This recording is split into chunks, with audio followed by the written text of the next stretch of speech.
Pak Arianto mungkin ini senada nih sama Pak Arianto bahwa eksaminasi tidak kemudian berpengaruh berdampak hukum apapun terhadap kasus yang sudah berjalan sejauh ini. Nah, tapi kemudian tadi dari Pak Farid juga mengatakan ya ini bukan mau mengulak-ngulik lagi, tapi mau dicek lagi aja bahwa ini ada yang benar, ada yang salah, ada yang tidak. Nah, dengan adanya desakan-desakan seperti itu, apakah ini justru membuat jalannya penyidikan yang sekarang berjalan ini terhambat? Atau memang semakin membuka sih Pak sebenarnya Pak? Kalau dari kacamata penyidik ya? Kalau bagi saya ya, ini bagi penyidik nggak ada masalah ini. Ada muncul-muncul keterangan-keterangan itu yang negatif dan sebagainya, minta eksaminasi segala itu. Bagi penyidik ya, itu tidak masalah. Karena tugas penyidik sekarang adalah menyidik yang baru ini. Kalau yang dulu kan sudah tuntas tadi Profesor katakan nggak bisa diganggu-gugat lagi. Kalau mau protes pada ini pakai PK, itu. Nah sekarang kan step berikutnya kan kita yang DPO yang 3 jadi 1 itu, kan? Oke 3 tadi katanya yang ini fiktif kemudian 1 aja, 1 ini pertajam polisi. Nah sekarang kita senang karena apa? Muncul itu keterangan-keterangan yang dulunya nggak pernah keluar, katanya korban juga mengatakan sekarang bermunculan. Yang keluar-keluar ini mohon disampaikan kepada penyidik supaya itu direkap dalam suatu berkas, gitu kan? Diterima semua yang meringankan maupun yang memberatkan. Berarti harus harus ke penyidik supaya nanti itu muncul di persidangan. Gitu kalau cuma keluar-keluar di media, jadi biar bisa di cross check juga kebenarannya begitu ya. Itu pengaruhnya hanya kepada publik, makin mendorong wah ini para penegak hukum nggak bener. Itu yang saya khawatirkan gitu. Jadi sekarang ya intinya apapun yang positif negatif masukkan ke penyidik supaya itu nanti kesaksian itu sampai masuk ke persidangan. Gak bisa penyidik jemput bola Pak? Oh ada keluar-keluar ya? Sudah kan, gitu. Penyidik kan sudah bikin posko. Sudah ada posko itu. Ya, iya kan untuk bisa menampung sekaligus kan pakai online gitu. Tetapi penyidik juga ada keterbatasan nih. Karena dia menahan orang kan berarti cuma 20 hari plus 40 hari gitu. Jadi kalau semua dianalisis, ditelisik semua gitu, ya nggak akan rampung-rampung kan. Nah intinya gini lah, apa yang disampaikan sekarang ini tolong masukkan ke penyidik supaya itu nanti bisa ditampilkan di pengadilan. Dan yang kedua, di pengadilan itulah tolong yang bersaksi-saksi itu jangan main wah saya dulu dipaksa dan sebagainya. Apa yang disampaikan itulah yang dipakai untuk bahan itu. Pak Arianto, proses penyidikan sebenarnya apa sih yang membuat ada proses penyidikan itu tidak berlangsung secara sempurna, tidak saintifik? Itu apa yang membuat itu gini seperti itu? Polisi itu ya kalau menyidik itu ya lihat kasusnya. Kalau kasus copet dia nggak perlu pakai scientific identifikasi darah dan sebagainya, cukup pakai kesaksian-kesaksian hakim tok langsung selesai. Tapi kalau kasusnya nggak pelik ya gitu, pelik itu artinya apa? Kesaksian, cuman berdasarkan kesaksian, nanti kesaksiannya beda-beda. Kan kita harus bukti otentik yang ada, bukti material, karena di dalam KUHP itu ada macam-macam alat bukti ya. Inilah bedanya ya kalau dulu ya, sewaktu RIB itu, RIB ya, KUHP yang lama itu kalau penyidik periksa harus pakai pengakuan itu. Sekarang enggak, sekarang kan alat bukti itu keterangan saksi, keterangan dokumen, petunjuk, kemudian keterangan ahli dan sebagainya. Jadi intinya tolonglah ini ya. Satu lagi Pak yang saya belum lupa. Kalau nanti prosedurnya ini tidak dianggap benar ya untuk kasus yang ini, seperti Pak Hotman itu katanya terlalu cepat menentukan peradilan. Ya, pra peradilan aja, ajukan pra peradilan. Itu selesai. Tapi belum dilakukan juga ya. Kita nantikan lihat Pak. Saya ke Pak Farid. Kalau kita lihat tadi eksaminasi desakannya cukup kuat, tapi kemudian dianggap tidak berdampak hukum. Malah justru kemudian lebih baik PK saja. Tapi kemudian justru desakan-desakan eksaminasi lebih kuat dibandingkan desakan untuk PK. Nanti saya minta pendapat dari Pak Farid. Usai jeda, tetap di sini di Apa Kabar Indonesia Pagi. Ya, tadi di segmen sebelumnya Pak Farid mengatakan bahwa eksaminasi juga perlu dilakukan untuk mencari benar salahnya dalam proses penyidikan pada saat 2016 lalu.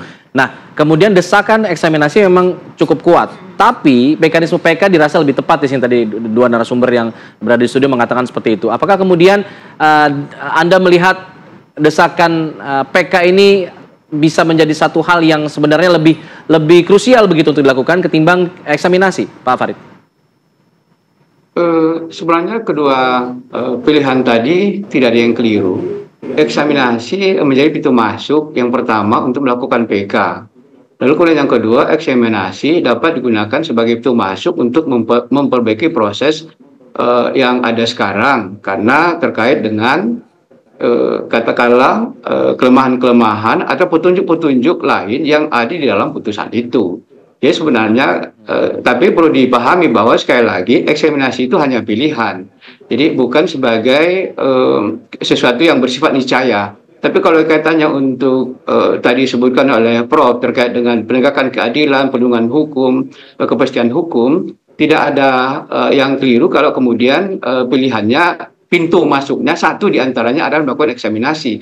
Karena eksaminasi ini ada dua hal yang dapat kita lakukan, baik pilihan hukum bagi para terpidana dengan melakukan PK, lalu kemudian yang kedua kepada pihak penegak hukum dapat kemudian memastikan apakah kemudian kasus ini menjadi layak atau tidak layak dilanjutkan atau tidak. Sebab dengan melakukan eksaminasi terhadap tadi sebutkan istilah ujian, melakukan uji sahih terhadap proses yang ada di peradilan, ini sebenarnya sebagai sesuatu yang sangat berharga dan itu menjadi penting untuk kalau konteksnya ke sana menjadi penting untuk dilakukan. Tetapi sekali lagi tidak ada kewajiban dan tidak juga bagian dari proses yang harus dilakukan dalam kaitan pilihan eksaminasi ini, karena sebenarnya dia sifatnya relatif dan ini lebih cenderung untuk kepentingan akademis.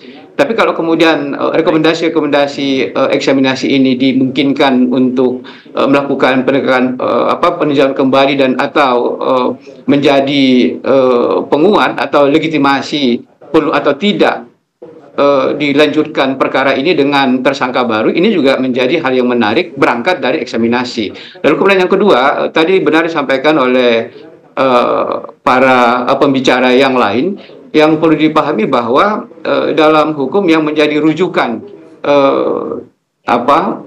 persepsi atau opini publik itu sumbernya adalah putusan pengadilan, fakta persidangan. Lalu kemudian ada suara-suara lain itu hanya menjadi kalau boleh disebutkan ya tim hore dalam proses penegakan hukum, karena sebenarnya yang dianggap sebagai alat bukti yang sempurna itu kalau kemudian disampaikan sebagai bagian dari fakta persidangan, dan itulah sebenarnya pentingnya eksaminasi itu.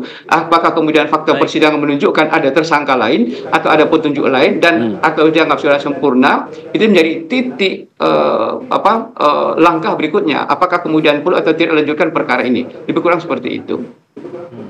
Ya, Pak Farid, artinya kalau dari penjelasan Pak Farid sebenarnya kalau misal dari proses eksaminasi jika dilakukan, artinya bisa membawa kasus ini kepada juga hal-hal seperti novum ya, ataupun bukti baru yang mungkin tidak pernah terungkap di persidangan sebelumnya, begitu Pak Farid? Benar. Makanya eksaminasi ini, tapi perlu dipahami ini merupakan pilihan saja, bukan sebagai prasyarat untuk kemudian melakukan baik PK maupun memperkuat posisi kasus hukum dari proses yang sekarang bergulir di kepolisian. Dan sepakat tadi sebenarnya ini kesannya bukan lagi bagian dari penegakan hukum yang sesungguhnya, ini sudah mendekati drama. Dan kalau pendekatan saintifik sebenarnya seharusnya tidak sepanjang ini prosesnya. Lebih kurang tapi begitu. siapa Pak yang bisa untuk melakukan eksaminasi ini? Karena dalam aturan tidak ada yang menentukan nih siapa yang bisa punya wewenang itu. Eksaminasi ini seharusnya dilakukan oleh pihak ketiga yang netral dan biasanya perguruan tinggi atau kemudian pihak lain baik kuasa hukum